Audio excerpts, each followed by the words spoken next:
What's up, brother? Hey, how are you? You doing good? All right. Awesome.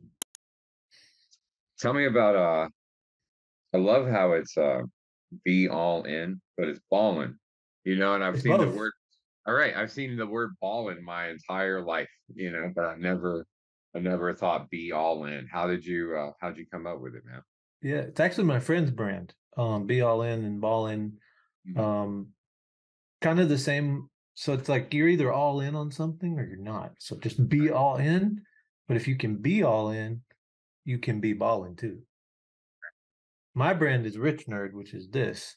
Yeah. You need a nerd to help you become rich, is the concept. I like that, man. I like Yeah. that. Then I When got did the back. The back. heck yeah, man. I mean, it's just splashed Yeah. right there. Yeah, right there. Big neon green letters and shit. That's awesome, man. I'm working Yeah, on yeah. some polo designs for myself as well. I'm gonna have a logo on one collar, and Mhm. then it's gonna say Rich Nerd on the side like this Nice. instead of here. Nice. Yeah, this logo right here that's in the bottom corner of my screen. It's funny, it was an accident. And so I have this graphics guy and he's a great graphics guy and he never follows instructions. And every single time I have him do a job, we always have to do it and redo it because he doesn't follow instructions. But I mean, he's a great guy, he does great work. So I noticed, and this was months ago, I noticed that Grant Cardone had redone his logo to look like the Gucci logo. And I was like, oh, so a J and a C could probably look like a Gucci logo. And so Oh, I had one of my guys do the J and the C in a Gucci logo. And I'll probably like superimpose it here so everybody can see it when they watch this. But anyway, so I had my guy superimpose it, and then I give it to another guy. Um, and I'm like, hey, we need this for our letterheads. We need it for all this, everything. I need you to take this design and implement it on these things. And he's like, okay, brother, I got it. So then he waits, like a day goes by, and then he comes and he's like, check this out. And he gives me like 8 new logos. I'm like, this is not what I asked for at all. I asked for, but I'm looking at these logos, and these logos are actually now these symbols on my website that represent values that we look for in partnerships. Because as I was looking at each one of these individual logos that he made that said JC, each one of them to me represented a character trait of me. And so I was like, it was blowing my mind. But then I ended up using this as my main logo. I've only been using it for a few months now, but now I'm getting some polos and we have some rings, like some gold rings that were given to our salespeople. oh, And cool. I just think it's very powerful. Yeah, To me, it looks like something that can be known, 5, 10, 20, 50 years from now. And it's JC. I think it's awesome. I like it. It has that similar feel of the Gucci or the Chanel. And the crazy part you say about Grant, because my logo, my real logo for my name is also I can't share screen. I was going to show you. You have screen sharing off. Oh, I have screen sharing off? Let's see, how do I Yeah. turn that on? Click on, you see screen share at the bottom, click on the little arrow and then advanced settings. And then you should see the options. Sharing options. Yeah, I have multiple. Who can share? Hmm. I It forget just which one you says, click. yeah, it says, here we go. All participants who can share. Yeah, All there you go. participants. All right. Look, my first logo looks like Gucci and Chanel. Yeah. Oh, yeah, I like that. I like that. Yeah, so I just took Chanel really and flipped it. Yeah, right. So Yeah, it looks branding by great, man. association. But I don't even use Right. this anymore, but it's just there. Yeah. But anyway, just it's interesting because similar with that one, I like the JC how it is. It's in a circle, Mhm. like superhero stuff. Like this is the point, like kind of superhero-ish. Yeah, I You mean, it's got the R very, in. yeah, Iron Man-ish. Yeah, and so like I have this is one of our old smarter shirts. Think Whenever I fun and be actually smart. Oh yeah. Yeah, whenever I started Smarter, It was actually it was a multi-level marketing company for a holistic brain supplement that I was making and that I was giving to clients, and then we ended up designing a piece of software to launch the brand, and then that ended up becoming the Smarter App Company, eventually Smarter Holdings, Smarter Marketing, all that stuff. But yeah, like I what I have right now is I have a couple of different polos being made that just have the symbol like right here on the breast. And Yep. then I have some where the polo is just plain black, but I have a little one on the sleeve that I'm excited. And then I have a black hoodie where it's like a distressed logo, like that's on the chest, the entire abdomen. It's huge and it's just like faded and tattered and everything. So Oh, cool. what are Yeah. those watches behind you, man? I saw that Oh, you're Yachtmaster. yeah, you're posting some watches online and you post cars and jets and everything. What do you got going on there in Georgia, man? A lot of crazy stuff. So here in Georgia, I partnered up with the jewelry store. I run all the ads for their store. They drive in traffic and everyone's going into the chat bot talking about what kind of watch they want. And so, just pushing that deal over there. So I'm kind of partnered in that whole situation. But it all started from one day just wanting a Rolex. I mean, like, I want to buy one. Let me just buy one. It's time to just buy one. So I could just have that feeling because I use things for the energy, right? That turned into a big business deal, and now this like crazy partnership from just having the idea to just go buy one. Right, Now I don't even have to pay for them. right, It's part of my other deal. Like I just need to be able to wear what I want when I want, and that's even expanding bigger. So I had another person reach out to me from New York. I don't know how everyone's finding me, but they are, and they have the most. They have the largest watch collection in the United States, maybe even the world. But they sell. They even sell to people like Drake. So they have. He's like, "Can you sell $2 million watch?" I'm like, "I don't know. That's got to post it in my network and see. You just never know." I don't know what my network can do anymore. right. And It then makes me think of go ahead, you said and then please. yeah. Oh, and then that opens up the other door. People start seeing all this stuff, and then I get random messages like, "Hey, I saw you're in the jets. I got these jets for sale. Can you help me?" I'm like, "Maybe. I don't Right, know. right, Let me see all the details." right, So now I have four for sale. One might have just sold. I just got the text, so we'll see what's going on with that. But and then I got another guy. He's like, I have jets for sale as many as you need. But he's in where's he? Istanbul. So out in Turkey.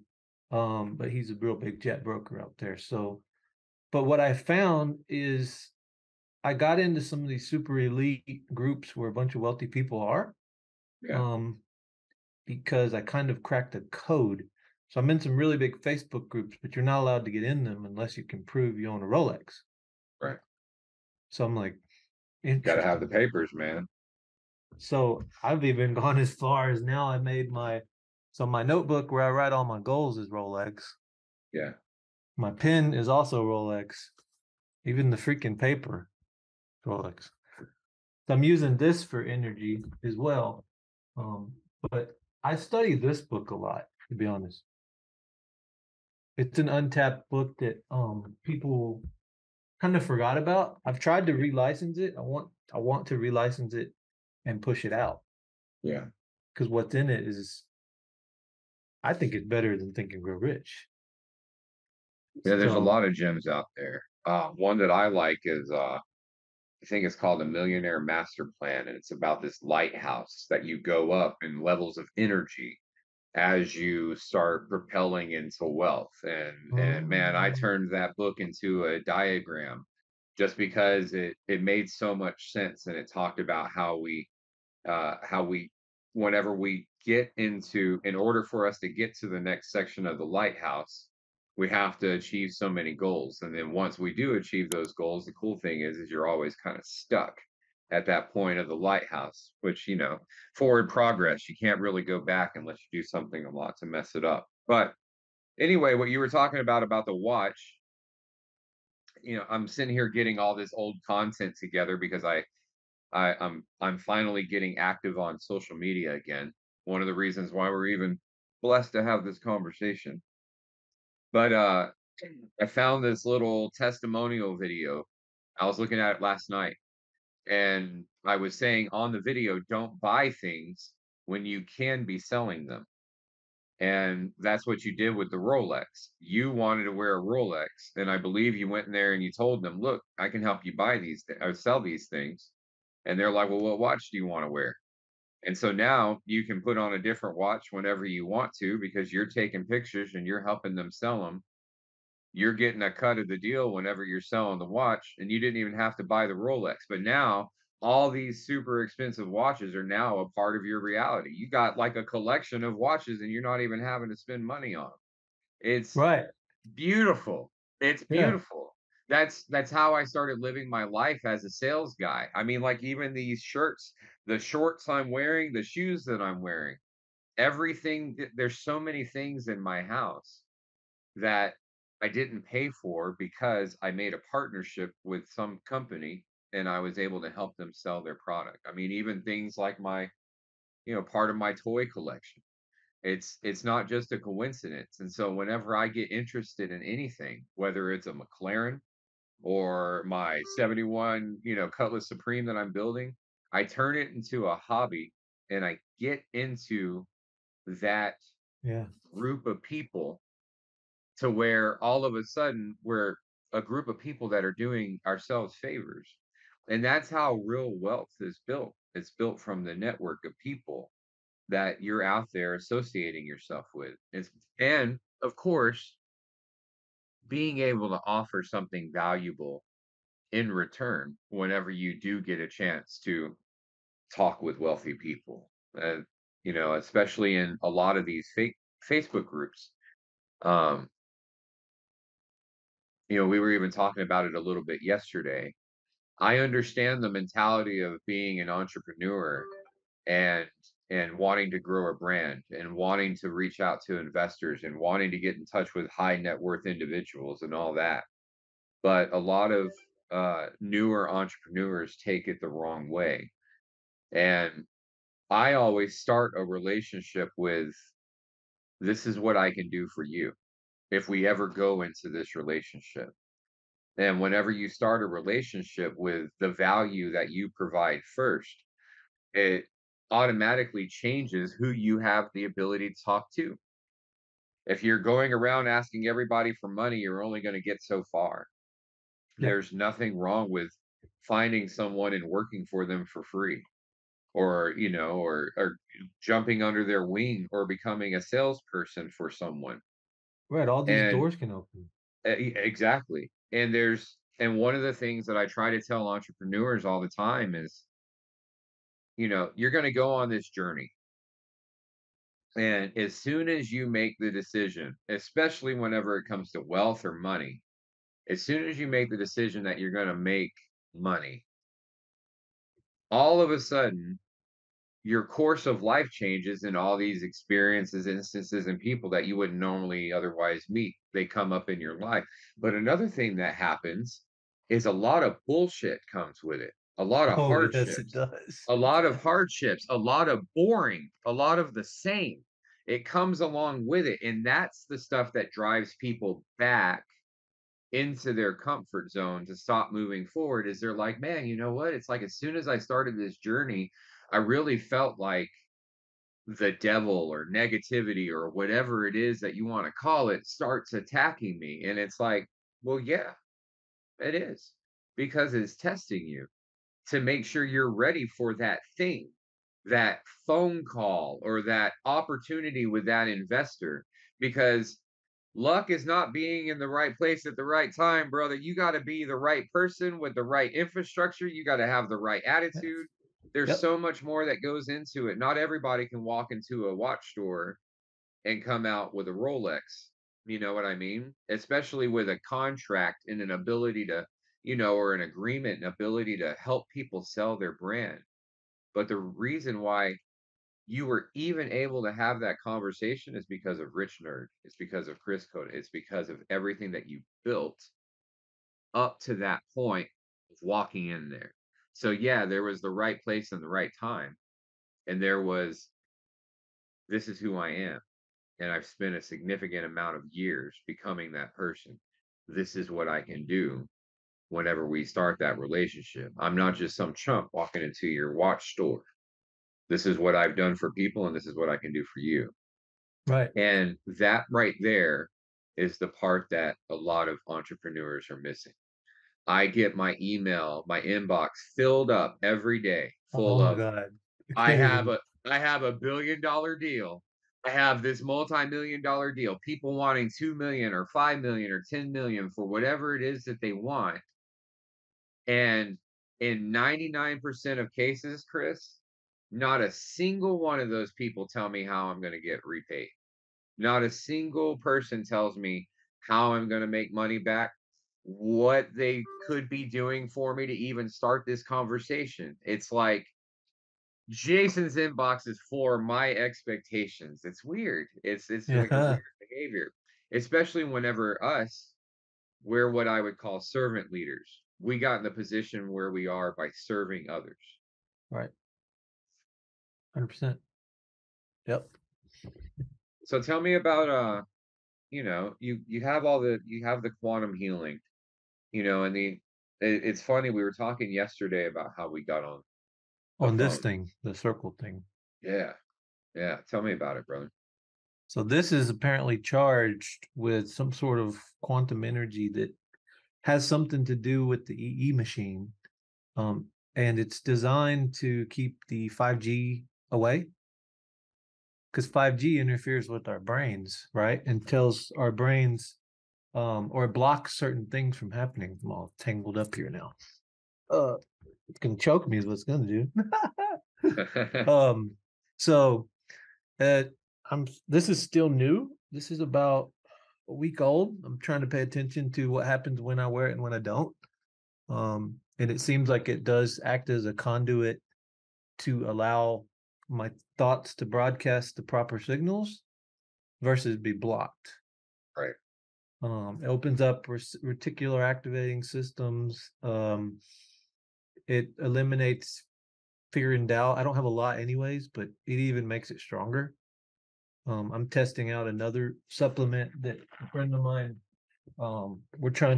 we might white label, I don't know yet, but it's called Instant Clarity. So I notice when I take this and all this and everything going on, I'm super clear and I can focus. Otherwise, I have major ADD. I want to just do this or go here. I want to go here. I don't even know where to start sometimes. Yeah. So I have to bring myself back to be like, all right, checklist. This, and this is important today. If I at least get that done, I accomplished something, Right. right? But then I'm like looking down all my other stuff. Okay, this deal is possible. This one's possible. This one's possible. How do I who do I connect who with first? Okay, how do I make sure I'm good? All right. They got their NDA, I got my NDA, they got like at least that piece starts to get established. And then I start moving people around and just being like, okay, I'll just monitor what's going on, until something closes or whatever happens, right? Um, and then I'll get this random call. Like yesterday, hey, I got this place for sale in Monaco. If you know anyone that wants to park like 100 million, I'm like, okay, send me a picture. Let me see what they look like. I don't Right. know because I just never know. I just got off the phone with someone right before you. He's got about 400 on. I'm working on a partnership with him. 400 off market listings for e-commerce, and some of them are brick and mortar that have positive EBITDAs, real big on the cash flow, making sure it's a positive business. He's like, I got one that's 20 million EBITDA. I'm like, damn. He's like, oh yeah. I'm like, so that's what, about 100 million. He's like, yeah, if someone wants to park 100 million, they're gonna end up with 20 million EBITDA, so they can get their money back pretty quick. Um, so I just don't know what's gonna hit my phone or my email or anything next. But it's usually not a lot of people. I'm in the opposite energy. Not a lot of people asking for stuff. They're more, do you know someone that needs this? And I'm kind of The monopoly, I don't know, it's like monopoly. I'm just kind of moving the piece to the right spot, Right. so to say. So kind of the game of life. I love it because, I jump on the phone with small business owners. I've been doing this for years. I know you've been doing this for years, man. You can make a living from right here in this chair or from the phone. Right. And and it's hard because I've been there. We've all been there. And the only reason why we're able to sit in the spot that we're sitting in is because we've been there. But you listen to people and talking about their hardships, and it's like, oh well, I've been at this, I've been trying to build this thing for 5 years or 8 years or whatever it is, and I've had this thing and this thing and this thing and this thing stop me from building it. And and I'm looking at it from the outside in, and the thing that is stopping you from building the business is the fact that it's not a business. It hasn't been a business yet. Because if it was a business, then all those things that you listed about why it hasn't worked literally wouldn't affect it.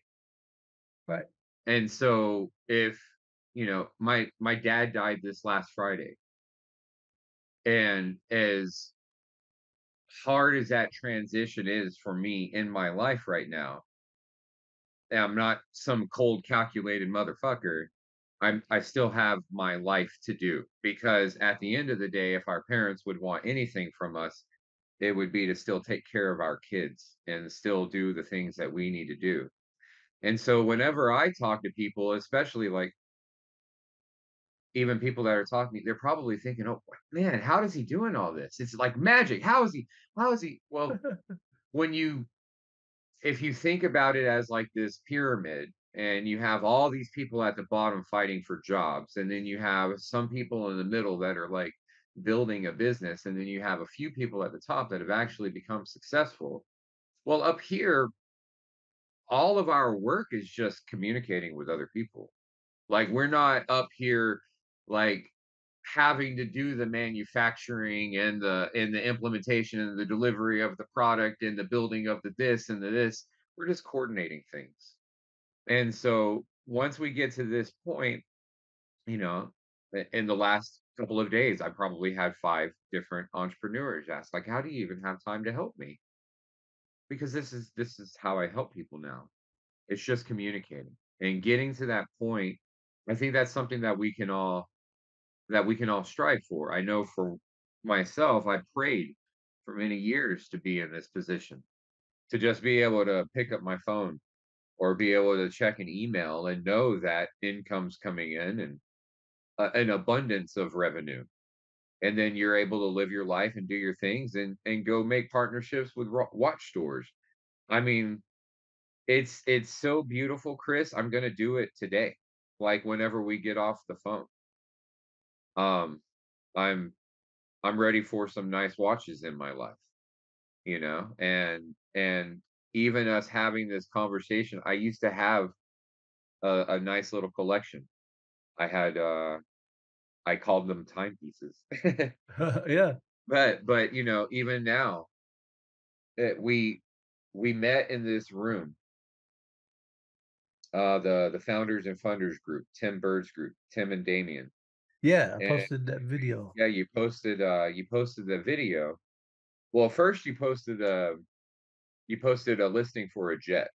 And me and a couple of partners have been looking at going into jets. And That's right. excuse me. And then you sent me this deck about leasing out the jet. And it's funny because we were having that conversation. I was like, guys, there's got to be a way for us to be able to get a jet and make money off the jet. There Like is. the jet's going to be sitting. And I was like, so if the jet's sitting, then we need the jet to not be sitting. Oh, there you go. We need the jet to not be sitting, Have a right? whole table. Yeah, there you go. And so that's the whole point, is it's an asset. If you're looking at the jet like it's a $2 million thing or a $6 million thing, then you're only going to get so far. And I'm sitting here telling, my guy Jason, my guy Ant, I'm like, guys, we can make money from getting a jet. All we have to do is make the right connection. We just have to find the information or whatever. And I I had that conversation, and then I swear, maybe an hour later, I'm checking my Facebook, and you're in the group, and you posted a picture of a jet. And Tim said, "What's the discount for the group?" And I Oh, yeah, said, yeah. "Hey, I'll go in." And then you messaged me. And so then whenever you messaged me, it was racking my brain for days. I'm like, "Who is this guy? Who is this guy?" And then the other day, whenever my father passed away, you posted that video about getting bad energy out of your house, getting things out of your house, out of your life.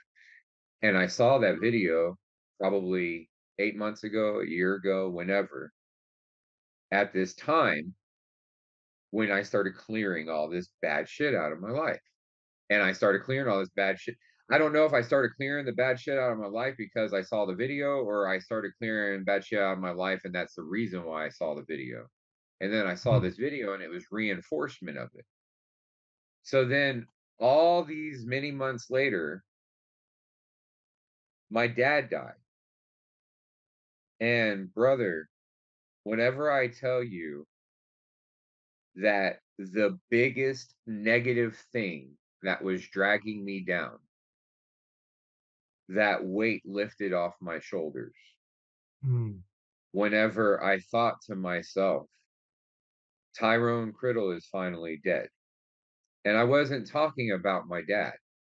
I was talking about the part of me that I have not been able to let go of.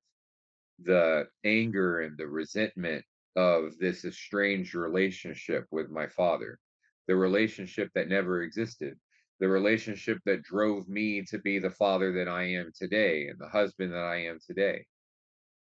And so it's like all Mm. these things start happening at once. Like I make this joke about this jet. I find out that my dad dies. I see this video again, and it's just, and now we're talking.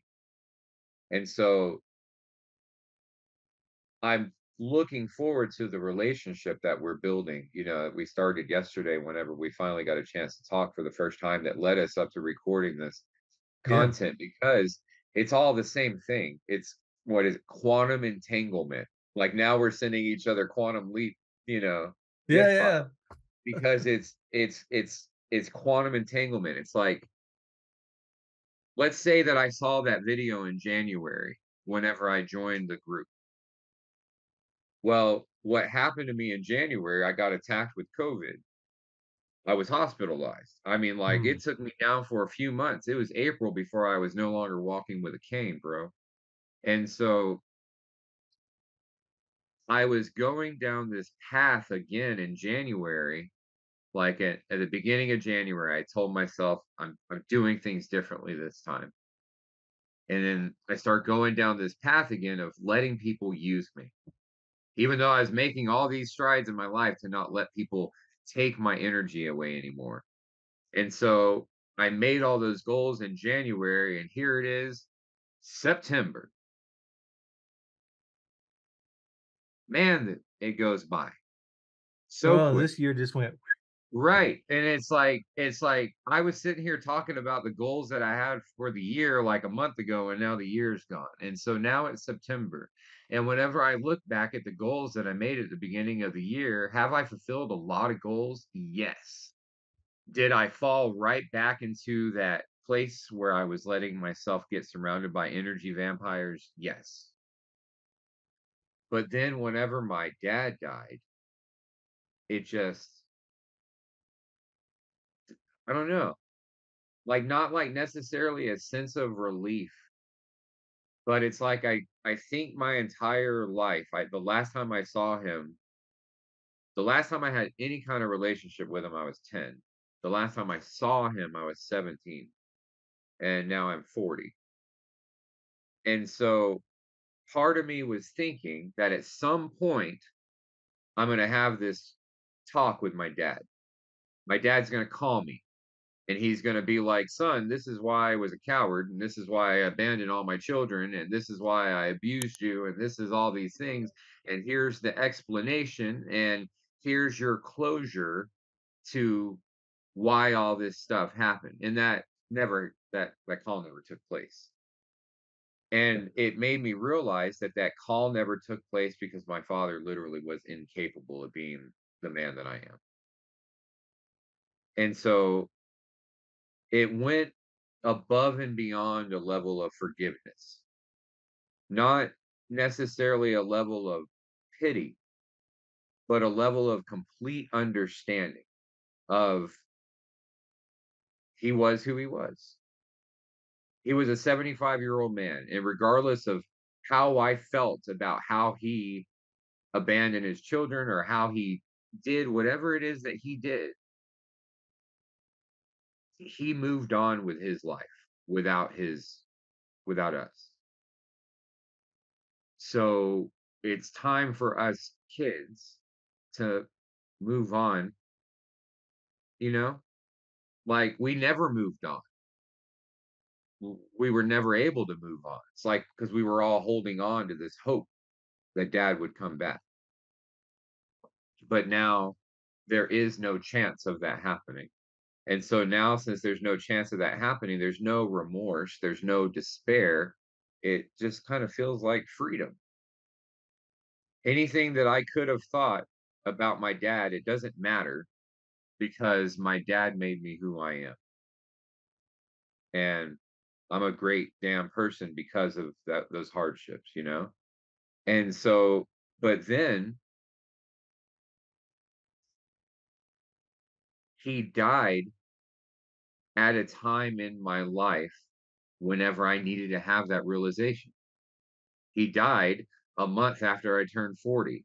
He died whenever we're in the middle of this $15 million raise. He died whenever I'm about to open up an office. He died when I'm consolidating everything back in Dallas. He died whenever I had the realization that I no longer want to do anything except be with my family. And the moment that I made the decision that I was going to focus on being a father first, before anything else, before business, before my portfolio, before anything, he passed away.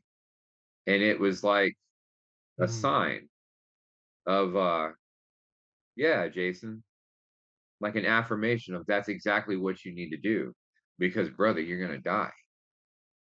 You're going to die. And my dad was 40 whenever he left us. You know, he was like right around my age whenever he abandoned his family. Wow. And so it's like, so now here I am at this point where my dad was. And whenever my dad was at this point, he was beating us, he was drinking, he didn't have a job, he was a terrible husband. He was abusive mentally, physically, emotionally, in every way possible to everybody around him. And then so now I'm taking inventory of where I am, you know, day by day, month by month, I'm taking inventory, bro. And there's nothing on my notebooks and I don't have the Rolex notebooks, but I got the notebooks. I got the notebooks. I Yeah. got the notebooks. So there's nothing in my notebook that my father would even be capable of. So it's time to forgive him. It's time to just let that shit go because he wasn't anywhere near the man with the amount of mental or emotional or spiritual capacity that I have. So of course he ran away from his life. Why would I expect it from anybody else? Because most men run away from their lives. We're at a point in society where men are literally abandoning the entire point of being a man on this planet, you know? And so I think it's just really important for more of us men to come together and have conversations like this, real truthful Right. conversations about how we can start growing together. We definitely resonated because I have a lot of anger and resentment. My dad wasn't really there for me. he's here now in the same city, but I still don't really see him. I have a whole long story with all that, but and he's always it feels like he's always trying to compete or outdo me or something, or I'm like, why? I like, can I just work with you? Like him and my uncle run these medical clinics and they do what is it, chiropractic and prenatal care, and things of that nature. And I'm like, look, I can help you guys scale this and lead gen or whatever. I just want to be part of the family. And it's like I'm not allowed in. So I kind of get your speed that spoke to me quite heavily. Um, so I completely get where you come from on that. You know, my mom was she was kind of there, but not really there because she had to work. She was the single mom. Right. My great grandmother raised me, and then my mom's dad was an auto mechanic. I was around him all the time. That's how I learned to work on cars. I was a mechanic pretty much my entire life until I ended up with the DWI trying to take a friend out one night and have a good time, and he got in some mix with some gang members at a party and messed with their girl, and they were gonna shoot him and kill him, and I had to get him out of there, or they were gonna kill him, and I ended up getting pulled over and arrested, and that changed the whole trajectory of my life from cars to randomness to where I am now. Yeah. Um, Even though I still have a major love for cars. I named my kids after cars. So my oldest is Bentley, he's 11, and my youngest is Aston Martin. Because my real dream is to drive Indy cars. I want to race. It's just in my blood for some Right. reason. It's just right there. So the movie Gran Turismo we just went to go see, Is it that good? actually made me cry. Yeah. I was like, damn, this is my dream. This kid lives is living my dream. Right. So And then to further touch on the point that we were just talking about, why is that movie being released at this moment whenever we're able to even have this conversation about it? Because that's about to happen for you in your life. And I'm sure the reason why it was so emotional is because you almost felt like the movie was made for you. I did. I really did. I still feel it now. So Right. I did. I was It like, damn. and there's a chance that it was. There's a chance that it was for you and maybe a couple of other people that are ready to become that next generation of drivers. And so that movie was released at the time when you needed the inspiration, when you have readied yourself to be the person that can make it happen. And that's the thing, Chris. Like you went and saw this movie, and now we're having this conversation about Rolexes. Bro, go be a fucking driver. You know what to do. You walk right up to a team and you tell them what you can give them in exchange for being a driver for them. And all it's going to take is you making the decision to look up how you talk to a team. And once you make the decision to look up how to talk to the team, well, you're already broadcasting. So now the universe is going to go, Chris is ready. All right, guys.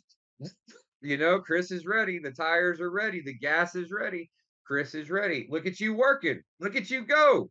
There you Bro, go. I There was you go. close. I'm gonna show you something. I was close. I was behind the fucking cars. Well, but I Yeah. don't know what happened. It was the wrong industry. Where is it? This was my client, but they had a divorce and they just messed everything up. So Smart Sanitizer ran the top fuel car for Justin Ashley, the youngest driver that there was. He still drives for them, but I think now it's Phillips. He may have an in. I don't know. This guy had an in, but they made a big crazy mess where I don't even know if I can talk to him anymore. Yeah. He stole probably $1 million from her. Okay. So crazy stuff. But I was on see, AMG Media Group right there.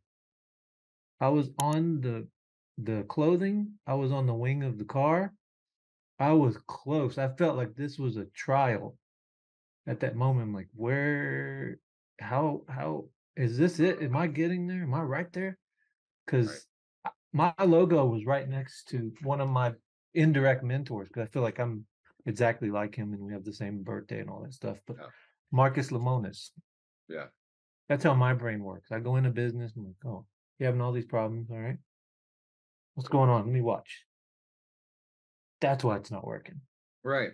I've been doing the same thing for years, and I think that's the reason why we're even on the call and why we attracted each other. It's fascinating. It's fascinating to sit down and hear somebody talk about 7 years of hardships whenever you figured it out in the first 5 minutes of talking to them. Yeah. And then once you apply income or just energy or time to whatever it is that they're missing and you cut out all the rest of the bullshit, all of a sudden a business is a business and it's flourishing. And that's just it.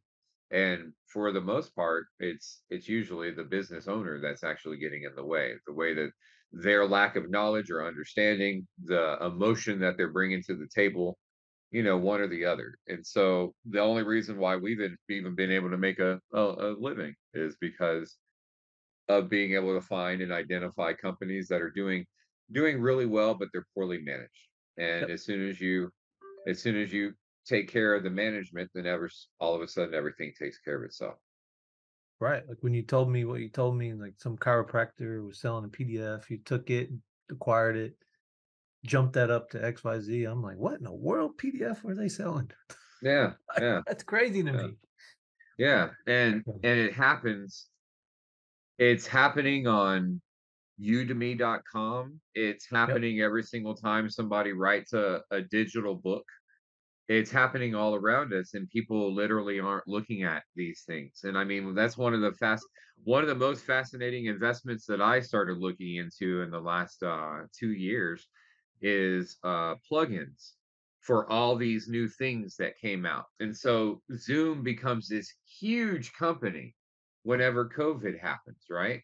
And so then everybody starts pouring money into the stock market. Well, what happens? Well, eventually that stock comes down, and it has to come down because everybody starts pouring in, everybody's working from home, Zoom starts getting, more revenue, they start getting more market share, then people start going back to work. All those investors, they start selling their stock, everything has to come in. Well, our investments in Zoom have never stopped rising because we never invested in Zoom. I invested in a whole bunch of different plugins that developers are building for Zoom. And so all these Mm, developers around the world have developer tools. They have access to WordPress, WooCommerce, Smarter Commerce, PayPal, all these different pieces that are out there on the internet. And the reason why we're able to build them out substantially is because we allow developers to make income from selling the tools that they are building for our pieces of software. And we're investing in them. And nice. so even though Calendly.com is this huge public traded company, it's also running 100 different apps in its own app store that people are purchasing right now. And none of those are on the stock market. Those are all being run by little companies like the ones that we're helping scale. Right. So there's investments that people aren't thinking about that we are really trying to think about and identify. And especially now, we were talking about it yesterday. We were a merchant processor for so long, and now we started developing this accounting software. And well, we have accounting software. We've had accounting software for years, but we put some AI power into it. And so that's really helping us not only identify where companies are losing money and where they can grow, but it now offers us this ability to build our own stock market, so to speak. Because in the back end of what we're doing, we just see this huge ledger of transactions. Well, we saw a huge ledger of transactions before. The stock market is just a huge ledger of what people, of what stock is selling for. But that stock is selling for, it's based on speculation, it's based on whatever a company is saying that we're worth, it's based on a valuation. But now we have all these transactions that are happening in real time, and we can see where investors can directly inject dollars to increase the revenue from these companies. And so it's completely changed the game about how we're doing business. So now we're even changing our criteria for the kind of customers that we want to bring on, because for years, 95% of people that sign up for any kind of e-commerce, anything online, they do it to process one transaction. They do it because they came up with an idea and they have a person that they can sell it to. They process a transaction. A little bit larger percentage processes 3 transactions a year. Now we're going after companies that are processing X amount of transactions, that are doing a certain amount of business, and we're going to them without with not only being able to say, "Hey, we can save you money on your transaction fees," but we can show you how to scale your business once you come in too. It's a game changer, you know? And so all I'm trying to do, man, is build out this portfolio as fast as I can before a whole bunch of developers watch this podcast. Oh, So gotcha. I might have to cut that part out. I don't know. Yeah.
All So right. exciting times, man. Exciting times.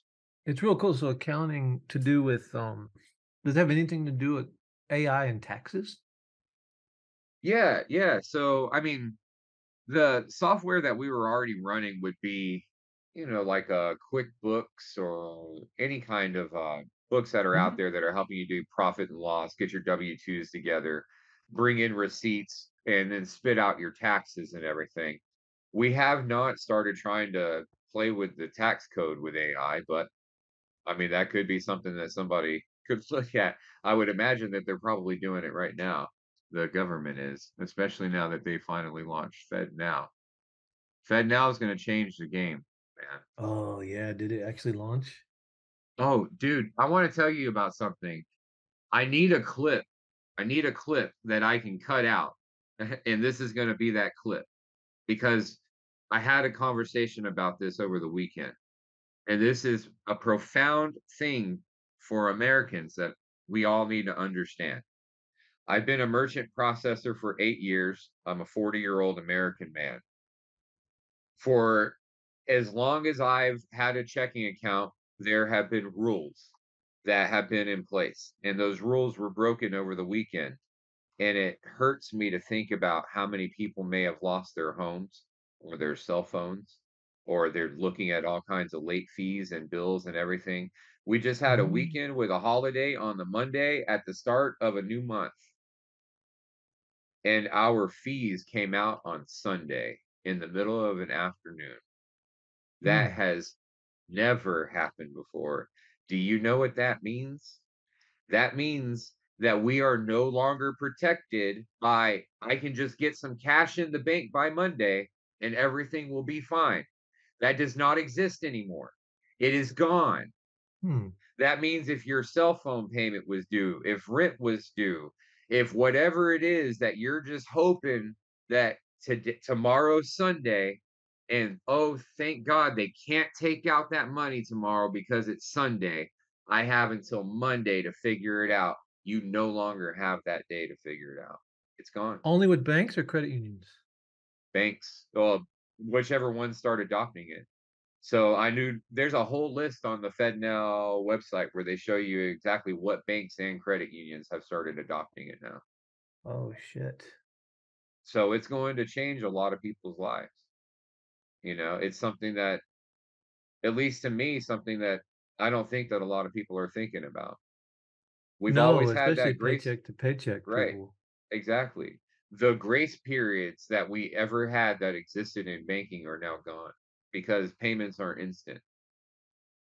There's not going to be a at the end of the business day or at the start of a business day anymore. If a company wants your payment to come out at 8:49 at night and you don't have the money in that account, then tough luck. You're going to be hit with all kinds of new overdraft fees or whatever, because Mm. the old way of taking payments from bank to bank was the old uh clearinghouse system. And so, people are like, "Oh, well, the Fed is now taking over the payments." Well, the clearinghouse system was the Fed. The wire transfers are the Fed. It is a federal program that the banks are using to log into to allow these checking accounts to feed to each other, but they no longer have the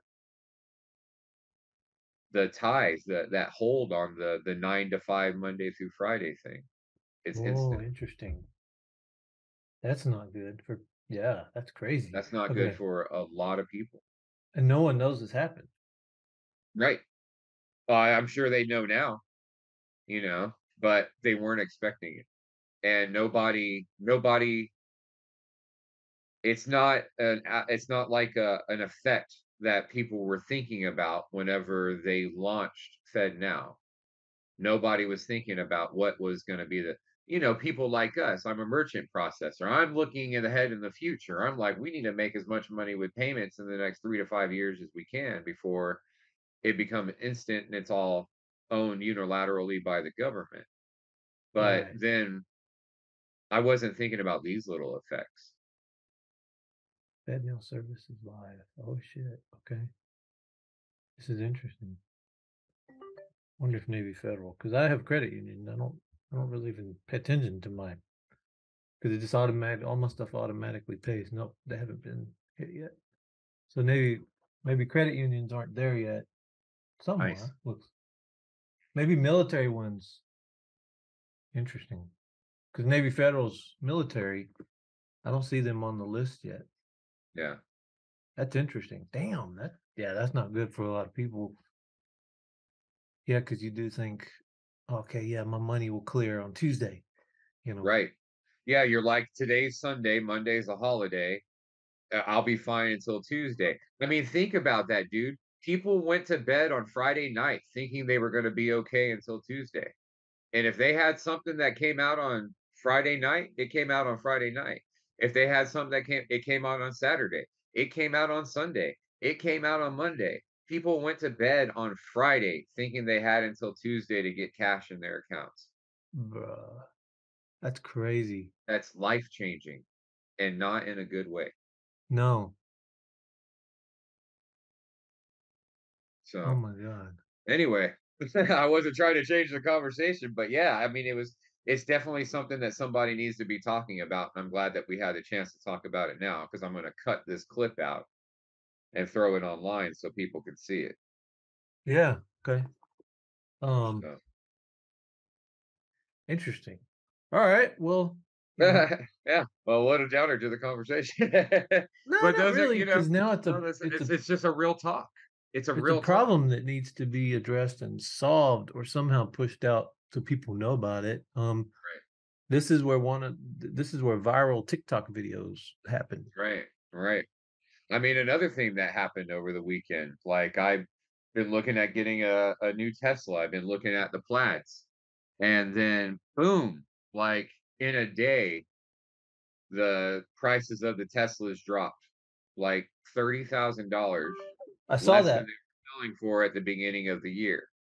And so that's great for people like me that want to get a new Tesla. It's great for people that want to qualify for the tax credit. You know who it's not great for? The dudes that purchased $130,000 Tesla Plaid the day before they made the decision to drop the price. I'd be They are fucking pissed. stuck. I mean, stuck.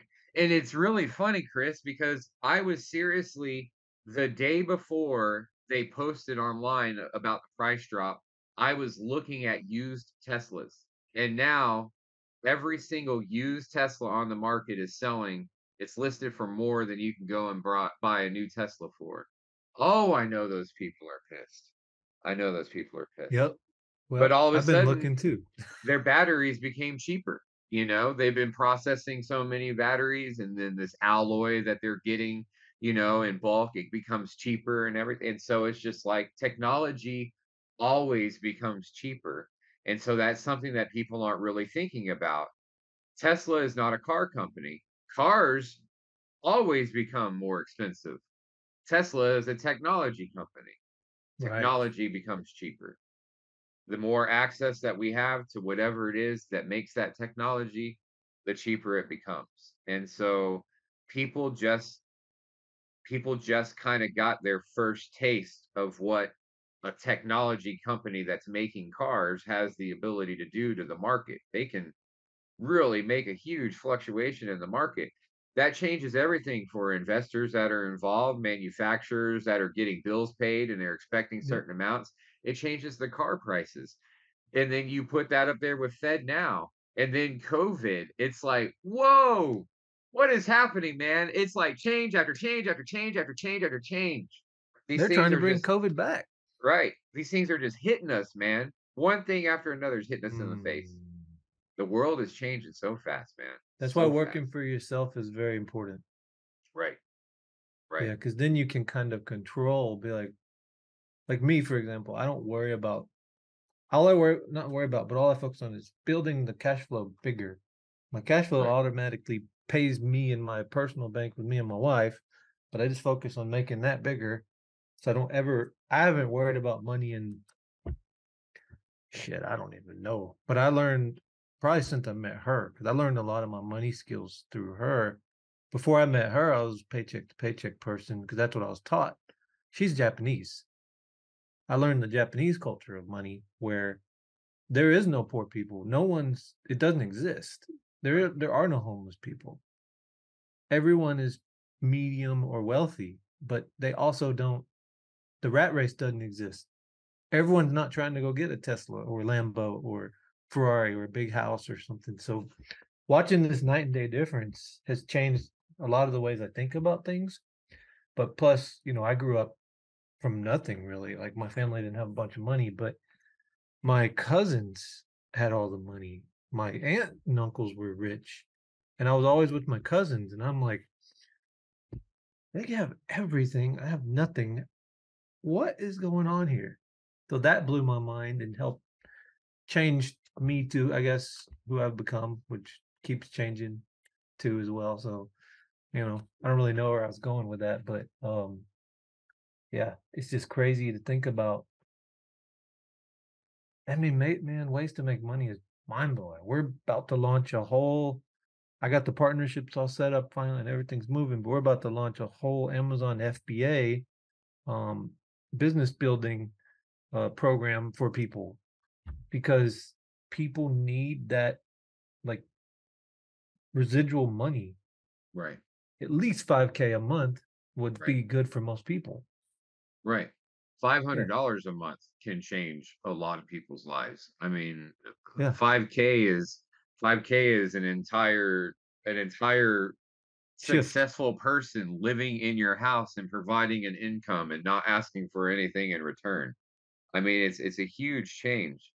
And that's the thing. Like even with our affiliate software, the changes that we're about to make, or not even about to make, the changes that we're making going forward, because now everything is about education. Like you were just saying about this FBA thing. Like there's so many companies out there that are pumping out these products that are telling business owners, "Oh, you can do this to make money, you can do this to make money," but there's not enough leaders that are standing up and actually offering you education without trying to sell you something that's probably not going to work. And that's, that's I think that's the next shift in business. Like the shift that I see coming is not these huge corporate conglomerates anymore. Those big corporate companies, some of them will still be in the backgrounds, but the ones that will remain are going to be the ones that shift their entire ecosystem or their entire infrastructure to support small business owners. And then the world is going to shift back to small business where everybody's just kind of, yeah, you have some people that are working for corporations, but most everybody else is going to be working like selling products, selling other people's products, making money from promoting, or just providing whatever services they are to people. I see a very big performance based economy coming where people, if they're going to try and keep jobs like cleaning hotel rooms, then they're going to have to compete with the efficiency of a robot that can do it. Right. That means you're no longer going to get paid an hourly wage for doing rooms. You're going to get paid per room. And if you can't do them fast, then you're not going to get paid at all. Right, we're testing a software right now that actually picks up the phone, calls somebody, and has a complete conversation to tries to get that person to book a call in the calendar and then sets up a calendar appointment. Right. It's not And even a it's person. having an entire conversation with them. It's And not a I've tried tricking it. press I've one. tried to Yeah. like mess it up. It was smart. Yeah. It was smart. So we're about to implement that with several clients and then see kind of where we can go with that. Turn that into something. Because And then you're I have gonna a bunch become of a partner with Smarter, and we're gonna move these 400 e-commerce stores over into Smarter. Instead yeah, of however processing the we transactions for them, we're gonna run yeah. the AI accounting on those stores, and we're gonna scale them. I mean, I'm game. I just need sky's to the know limit, more dude. about that. Yeah, sky's the limit, bro. I just need to know more about that and like what kind of stuff you're looking for. So if I come across something, someone says something, I'm like, oh, I need to connect you with Jason. Yeah, yeah, Yeah, yeah. I'll give you all the criteria to everything we're looking for. So, yeah, cool. bro. Let's call it a day on this call. And get back to life and keep talking. You got that folder that I sent you access to. Just kind of look in there and then No, I don't think you did. Did you? yeah, I believe Or I didn't so. get an email notification. Hold on, my Gmail. Let me Let me double make check sure I because I was looking for it. yeah, I use the Gmail that you told me to only use for Google Drive stuff. Yep, I just have a shitload of emails.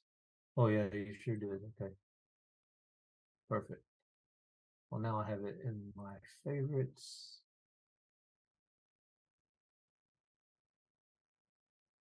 Okay, okay. Smarter holdings, earn an average.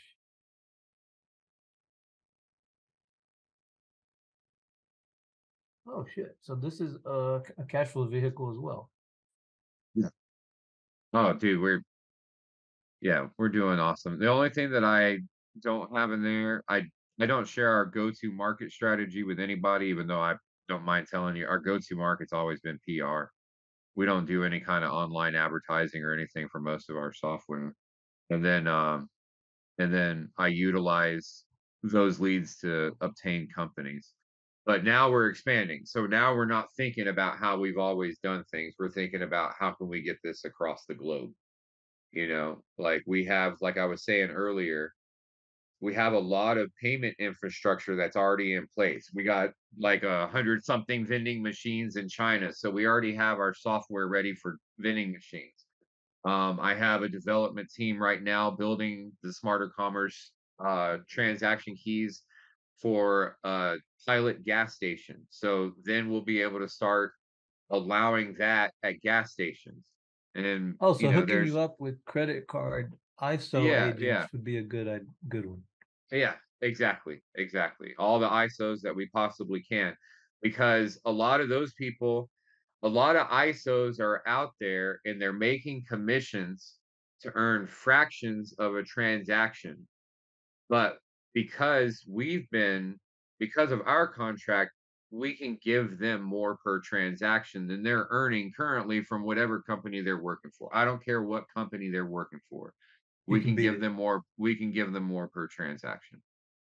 If I have a guy, for example, it's been running steady for him. He built it only to like I think he's got like 600 people that run on his processing, but they're all what are they? Auto mechanic shops. Okay. And if he was to try to switch everyone over, he would make more.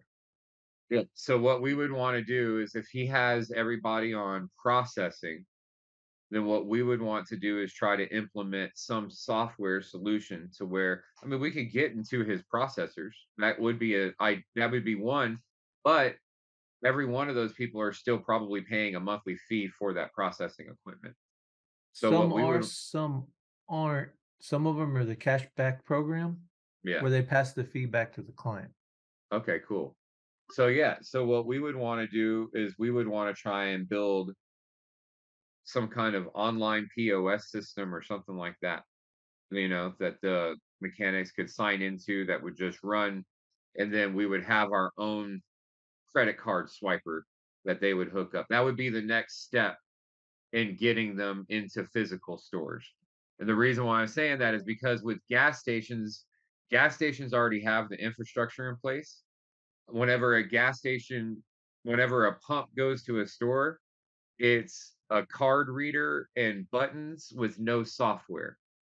So we're able to put the software in. Whenever a digital vending machine goes to a store, it's a it's a tablet with buttons and no software. Most of those shops are already going to have their own shit.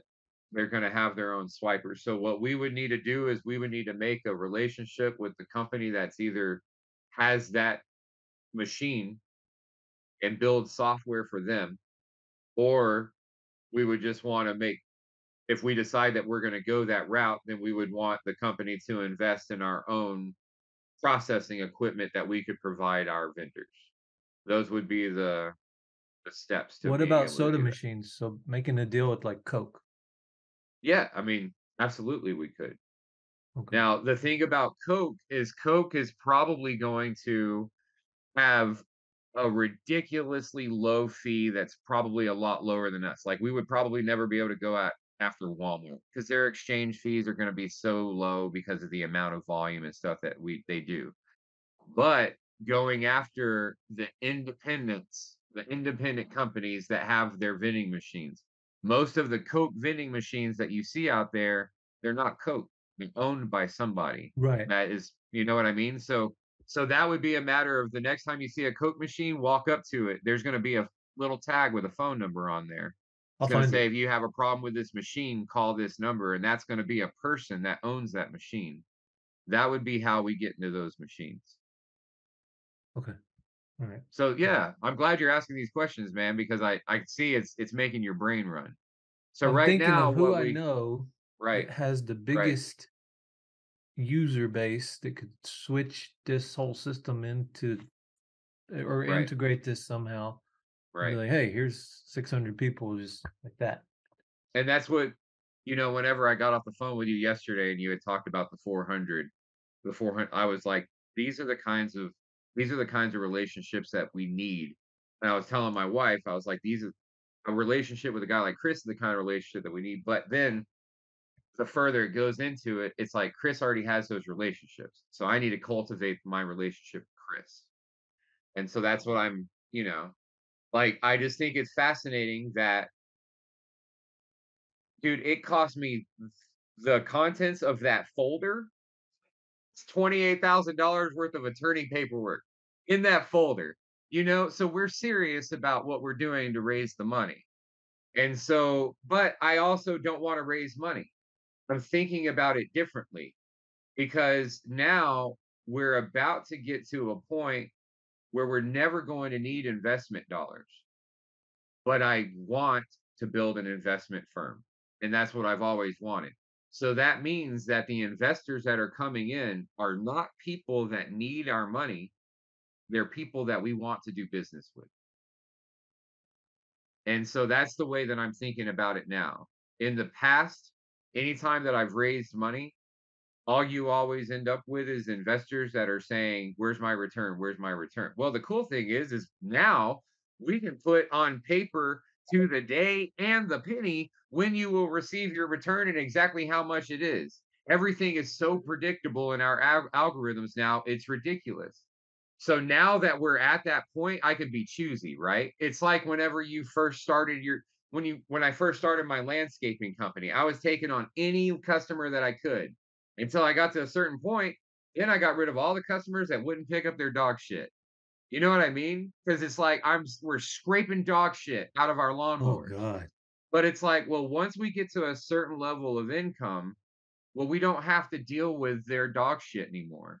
And so then you make another level of income, and it's like, well, what kind of customers can I get rid of now? And so that's where I am in my life right now. I just finished buying out the shitty investors that I brought into my life, and now they're gone. And the only people that I have left are my investors who have always supported me, the investors that have always called me and said, "Hey, Jason, do you need some cash? Hey, Jason, do you need a connection? Hey, Jason, what do you need?" The investors that whenever you say, "Hey, Jason, I got an investor for you. He wants to talk," I can go and grab Rodney or Jason or Laura and I can put them on the phone and they can talk about the relationship that we've had for years. Not well that and then, there's all this stuff that they can see online whenever they Google me. There's all that too. But the whole point is I'm thinking about things differently now, man. I'm thinking about relationships Oh yeah. that only work symbiotically. Reciprocal. And yeah, exactly, man. And I'm thinking the same way with investors. And so if we have anybody, if whether we have somebody that's putting in 5 grand or we have somebody putting in 50 grand or 500,000, that person needs to want to come into our infrastructure and support it in whatever way they can, just in a way that you and me would. You know, I anytime that I've ever invested in anything except for Bitcoin had a part of it. And that's the kind of investors that I'm looking for now. Real teammates. I don't I don't need 50 little investors. I want about a dozen people or so that actually want to turn this into this multi-billion dollar payment thing that we can. There's no reason why we can't be as big as PayPal in the next 3 to 5 years just because we have a better product than PayPal. And so if we hit this as hard as we can with the right people, then we can make this huge, make as much money as we can from payments. In a few years, whenever FedNow is processing everything, it won't matter anymore because we'll already all be rich. We'll have all kinds of other projects and other sources of revenue and everything. But the thing that I like the most about Smarter is the fact that it is a backbone to everything that we're doing. So no matter what companies we have in play, like Smarter can be a pass through for them. And so we need to, Okay. get our brains I'll together and try to put it everywhere we can. I'll have to look at these documents and stuff. So and figure out kind of some ideas and then okay. How would someone like me make money? So the easiest way, or you mean like just an average person coming in, or you and me if you came in as a partner? Like if you and me Uh, partnered up, started working together. kind of all the above. Like I'm thinking of who I can introduce. Okay, how do I get them over here to meet Jason I and would give team? you I would give you a simple associate agreement. It's a couple of pages. It's basically a vesting agreement. Um, there's 2 of them. One, in order for me to legally do everything via the SEC, and you know this, I have to make you an owner in the company. Like, you're not a Mm, broker, you're not a licensed broker, you can't go out and legally sell equity in companies. And since we might be a public company one day, we wanna make sure that we're doing everything legit, right? Because they'll come back and they'll look at it. So, right. the way for me to be able to do this for you legally is I'm gonna make you an owner of the company. I would give you an equity percentage of the portfolio. You would be signing a piece of paper that would say, that you're gonna help me raise some funds and sell some software, just the same thing that every other partner is signing. In exchange for that, you're going to get one piece of equity, 1% of equity. That percent of equity is worth $962,000 and some change right now. But then you make those introductions. That first introduction, the second introduction it doesn't matter. It would vest you into that piece of equity. It doesn't matter. So The second agreement is the commission agreement, or we call it the remuneration agreement because we don't make commissions. We don't make the commissions off of the sale of the security. What we actually do is we take the investor dollars and we re-put that into customer acquisition, and then whatever scaling processes these new companies that are coming into the portfolio need. You would get paid based off of those future projections. That's how we word it legally. But in reality, you're getting paid a commission from the investor. So we have two different products that we're selling them right now. We have some common stock that's selling for $10 a share. You get paid 10% of anything that you sold. And then we as opposed to 2 or 3% like every brokerage firm or anything like that offers. And then we have a convertible note product that we've been selling for about a dozen years. It allows an investor to come in for a couple of years and then get out. They earn an interest rate based on a table. All the information is in that folder that you'll see. But we a lot of investors like the convertible note just because we can tell them this is the day that you'll be exiting. And then that in whatever amount we write on that piece of paper based on the term and the amount that they invest, that's the amount that they're getting back plus their principal. The stock we haven't purchased. Well, I've purchased out my shitty investors of their stock, but our stock, we're just letting the stock price rise. So we're not looking at an exit for stock right now. We started selling stock at like 50 cents a share back in 2015, but it's about to hit $11 a share. All that information is right there in the folder. So those are the two products. You would come Okay. in as an associate. You would basically be making between 5 and 10% of everything that you sold, depending on the milestones that would be in the paperwork. If it's something you're interested in, then I'll have the paperwork drafted up, bro. You won't lose anything by signing it. I want to tell you that. I want you to be under the understanding right now that the only thing that I'm doing on the paper is I'm offering you something, and if you are able to help me, then you get what I'm offering you. You don't lose anything by signing it. You're not involved in any taxes, you're not liable of anything. If you don't follow through on whatever we sign, nothing happens. All right? Right. All right, brother. All Okay. right, man. Well, Yeah, let's because end this I'm call and thinking then private jet industry, they're selling dude, like I'm thinking so $1 million jet much. cards. Dude, I'm thinking so much. Like exactly what you just said. Like a credit system for jets, for charter jets.